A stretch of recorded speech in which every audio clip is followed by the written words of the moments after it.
আজ সন্ধেবেলা এত বেশি ঠান্ডা লাগছিল বাপরে, তো খুব তাড়াতাড়ি আমরা কফি খেয়ে নিয়েছিলাম। তারপরে ইচ্ছা করছিল অন্য কিছু খেতে।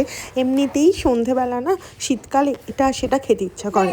আহি তো মাখানা খেতে ভীষণ পছন্দ করে, আর আমাদের একটু ফ্রেঞ্চ ফ্রাই আর এখানটা চিকেন নাগেটস। এই যে আহিকে মাখানা দিয়েছি, আহি তো এখন নিজে নিজে খেতে খুব ভীষণ পছন্দ করে, আমি খাইয়ে দিলে চলবে না।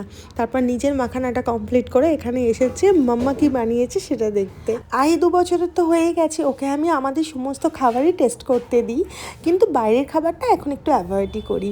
এই যে আমরা সবাই মিলে একসাথেই সন্ধ্যেবেলাটা আনন্দ করি। আসলে কি বলতো, পুরো দিনের ব্যস্ততার পরে না এই সন্ধ্যেবেলাটা না আমরা তিনজনে খুব বেশি মজা করি, একটা ফ্যামিলি টাইম খুব ভালো স্পেন্ড হবে। তারপর ভাবলাম একটু নিচে সোসাইটিতে ঘুরে আসি, নিচে ভীষণ ঠান্ডা, কিছুক্ষণের মধ্যেই উপরে চলে আসি। আবার দেখা হচ্ছে নতুন ভিডিওতে। ভালো থেকো আর সকলকে ভালো রেখো, টাটা।